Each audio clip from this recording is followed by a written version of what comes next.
Welcome back to TMZ Live. The Commerce Secretary, Howard Lutnick, made a comment late last week that shocked a lot of people, myself included, to be honest. Here is the comment, we are going to, on the back end of this, bring in a congressman to talk about the implications of this for Social Security. Let's say Social Security didn't send out their checks this month. My mother-in-law, who's 94, she wouldn't call and complain. She just wouldn't. She'd think something got messed up, and she'll get it next month. Yeah. A fraudster always makes the loudest noise, screaming, yelling, and complaining. And if all the guys who did PayPal, like Elon knows this by heart, right? Anybody who's been in the payment system and the process system knows the easiest way to find the fraudster is to stop payments and listen. Yeah. Because whoever screams is the one stealing. Yeah. Because my mother-in-law's not calling. I mean, come on, your mother, 80-year-olds, 90-year-olds, they trust the government. They trust, okay, maybe it got screwed up, big deal. They're not gonna call and scream at someone. But someone who's stealing always does. Wow, there is so much to unpack there. We are lucky to have Congressman Rich McCormick, who is a decorated war veteran, among many other things. He's an ER doctor and currently serving in Congress right now. So he kind of has a 360 view of a lot, especially as an ER doctor. And we are bringing him in right now. Congressman, welcome to TMZ Live. Hey, it's great to be with you. This is a lifelong dream to be on TMZ. I really made it big now. Well, thank you for doing this. Your reaction to that?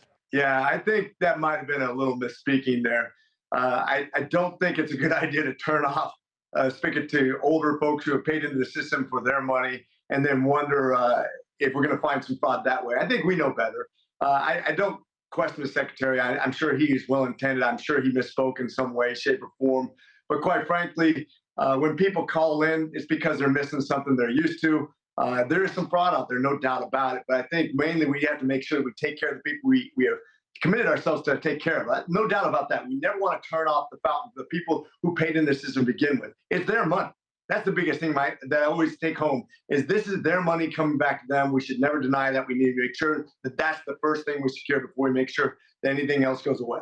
Well, here's the thing that shocked me about this.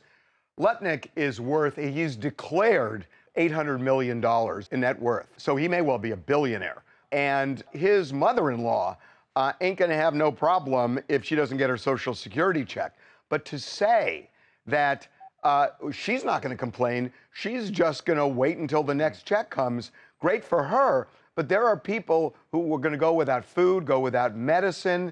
And the idea that it feels to me like he is bullying people into silence by saying something like this. He's in a huge position.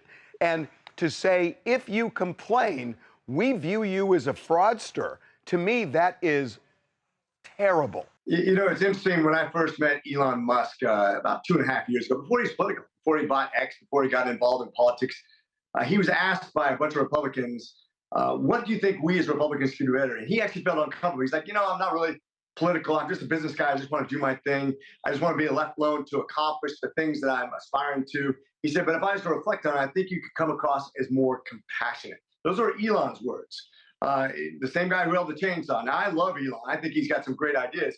But that's the thing we lose sight of sometimes when we get in power. We forget that the average person has to digest our message. And when we come across as discompassionate, as something other than taking care of the people, serving the people, then it's not going to be the right message. It has to start with, look, we're going to take care of the people that needs to be taken care of. And you're right, the person who relies on Social Security to make their daily ends each day, they're the ones who are going to first call in because they need that money. But he's telling them not to. He's telling them, we're going to view you like a criminal if you dare speak out.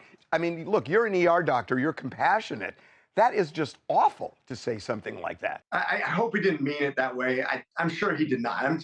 He's not a callous man. I think he just misspoke, misrepresented himself. I'm sure he's going to clarify that as time goes on.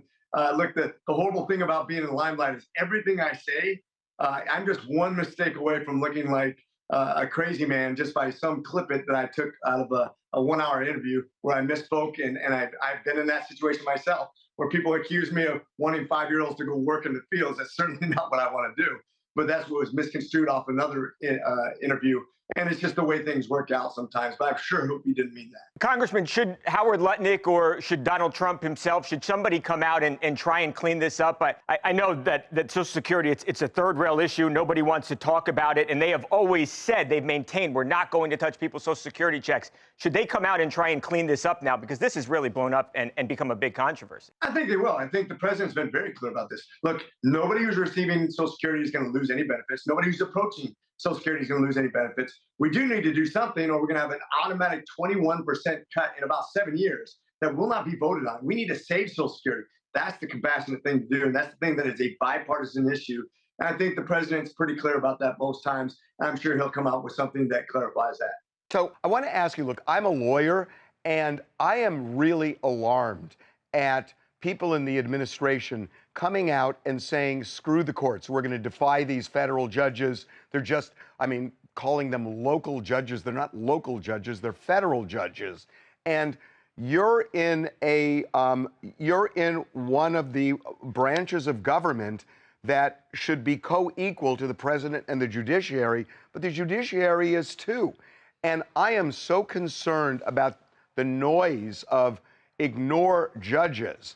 I'm wondering where you stand on it. I think it has to do with which branch you're talking about in this application. So in other words, the executive power has specific powers that the judicial branch isn't meant to mess with, just like we're not meant to mess with judicial applications. And quite frankly, the illusion in all this has been Congress. We've become less and less powerful. We've advocated to the president in lots of different powers. I think we're out of balance right now. I don't think that, I think we have way too many pardons. I think we have way too many executive orders on the presidential side. I think we have too many outlying judicial rulings that actually inhibit a president from doing his job. But what do you do when you disagree? Do you still follow it? Well, I think it's going to be planned out in courts. We have laws. We have lawyers. Look, damn it. I'm a doctor, not a lawyer. But I'll tell you that I really understand that this has to play itself out over time. And I understand that the lawyers are going to figure this out in courts, that the president's going to fight. It's just like Joe Biden ignored the ruling that said, hey, look, you can't forgive billions and billions, $500 billion of loans. Okay, I'll do it again. People are going to do that sort of thing. That's politics. But it will play itself out, and the right thing will happen over time. But it's very frustrating for all of us when you see these things inhibit good decisions and also bad decisions that they go the wrong way. But that's politics. Okay, and on the final note, for people watching this, you may recognize the congressman from American Gladiator. That you were on that show, right. And like all the way to the finals. I'm impressed. I am impressed. Well, if you'd like to see some guy who weighs about 180 pounds get beat up on by somebody who's about 270 pounds repeatedly, it's a great show. I have a great time. Actually, some good beef. Hey, we really, really appreciate you giving us time. Thank you so much. Hey, it's my pleasure. Call back anytime. Let's do it again. Really appreciate it. Thanks, Congressman. Really appreciate it. Wow. This guy is decorated right. military pilot, guy. a doctor, and an American Gladiator champion. I know. And a congressman. Right. Talk about, right, that too.